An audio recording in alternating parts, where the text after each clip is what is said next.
ঢাকা শহরের খেলার মাঠ অনেকটা কাজের গরু, খাতায় আছে গোয়ালে নাই। আমাদের শিশুরা আবার খেলার মাঠে হারিয়ে যেতে চায়। বহু বছর পর এই মহান জাতীয় সংসদে আবার দাঁড়িয়েছি। সেই জন্য মহান আল্লাহ তাআলার প্রতি আমি কৃতজ্ঞতা প্রকাশ করছি।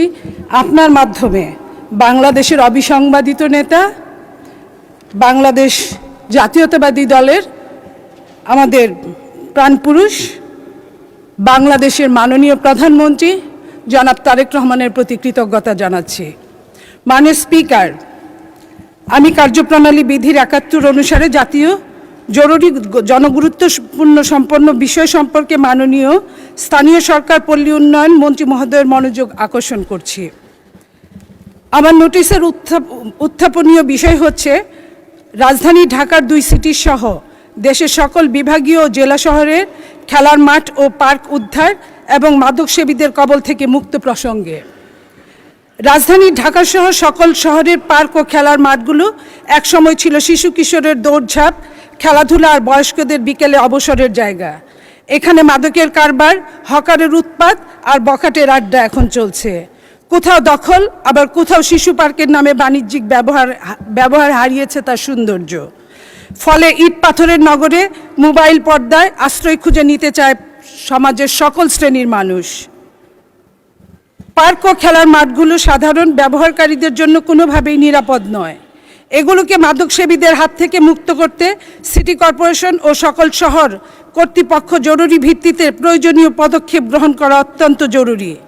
দীর্ঘদিন যাবৎ সরকার ক্ষমতায় থেকে খেলার মাঠ ও পার্কগুলো নিজেদের সম্পদ ভেবে ভাড়া খেয়েছে।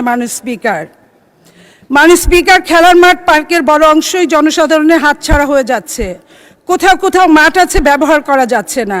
কোথাও পার্ক আছে, তা মাদকসেবী ও বখাটেদের নিয়ন্ত্রণে রয়েছে। এক সময় বিকালের মাঠ ছিল শহরের শৈশবের অবিচ্ছেদ্য অংশ। ক্রিকেট, ফুটবল, ব্যাডমিন্টন কিংবা বন্ধুদের সঙ্গে আড্ডা সময় কাটত শিশুদের সময়। মাননীয় স্পিকার, খেলার মাঠ ও পার্কে শুধু বিনোদনের জায়গা নয়, বরং নগরের ফুসফুস ও গুরুত্বপূর্ণ স্বাস্থ্য অবকাঠামো হিসেবে বিবেচনা করা যায়। বিষয়টি অতীব জরুরি গুরুত্বপূর্ণ সম্পন্ন বিধায় এ বিষয়ে প্রয়োজনীয় পদক্ষেপ গ্রহণ করার জন্য সংশ্লিষ্ট কর্তৃপক্ষ মাননীয় মন্ত্রীর প্রয়োজনীয় হস্তক্ষেপ কামনা করছি। মাননীয় স্পিকার, ঢাকা শহরের খেলার মাঠ অনেকটা কাজের গরু, খাতায় আছে গোয়ালে নাই। ডয়েচে ভেলে রিপোর্ট অনুযায়ী ঢাকা সিটির 2টা সিটি কর্পোরেশনে 129টি ওয়ার্ডের মধ্যে মাত্র 235টি খেলার মাঠ রয়েছে। ওয়ার্ড প্রতি 2টারও কম, প্রতি ওয়ার্ডে 2টা খেলার মাঠেরও কম রয়েছে। সেই মাঠগুলো বাস্তব চিত্র আরও ভয়াবহ। এদের মধ্যে মাত্র 42টা জনগণ কোনো মতে ব্যবহার করতে পারে, অর্থাৎ তার শতাংশ হচ্ছে মাত্র 18%। বিভিন্ন প্রতিষ্ঠানের দখলে আছে 60%, আর সরকারের দখলে আছে 7%। সূত্র হচ্ছে ডয়েচে ভেলে। মাননীয় স্পিকার, দখলকৃত মাঠে নানা স্থাপনা, ক্লাব, মার্কেট, এমনকি হাটবাজার পর্যন্ত গড়ে উঠেছে। মাননীয় স্পিকার, রক্ষক যখন ভক্ষক হয়ে যায়, তখন বিচারের বাণী নিভৃতে কাঁদে। ধূপ খোলা মাঠটিতে সিটি কর্পোরেশন তাদের নিজের খেলা বন্ধ করে দিয়ে মার্কেট গড়ে তুলেছে। ধূপ খোলা মাঠটিতে, শ্যামলী মাঠটিতে বসেছে কাঁচা বাজার, মিরপুরে পাইকারি পণ্যের আড়ত সহ অনেক মাঠগুলো এরকম সাপ্তাহিক বাজার অথবা প্রতিদিনকার বাজার রয়েছে। আজকের পত্রিকা 5/11/2024 ঢাকা শহরের বিভিন্ন খেলার মাঠে পানির পাম্প বসানোয় মাঠগুলো সংকুচিত হয়ে পড়েছে।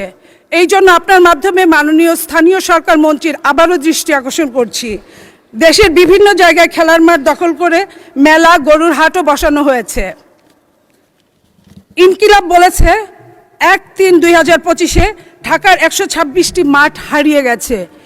এই যে হারানো মাঠগুলো আমরা ফিরে পেতে চাই। মাননীয় স্পিকার, আপনার মাধ্যমে আজকে মাননীয় মন্ত্রীর কাছে আমাদের আবেদন, আমাদের শিশুরা আবার খেলার মাঠে হারিয়ে যেতে চায়, খেলার মাঠে ফিরে যেতে চায়। তারা বই খাতা এবং খেলার মাঠটাই তাদের সহায় হোক। কোনো আমরা সাইবার বা কোনো আপনার এই যে টেলিফোন বা এই যে মোবাইল ফোনের মধ্যে আমরা রাখতে চাই না। মাননীয় স্পিকার, আপনাকে ধন্যবাদ।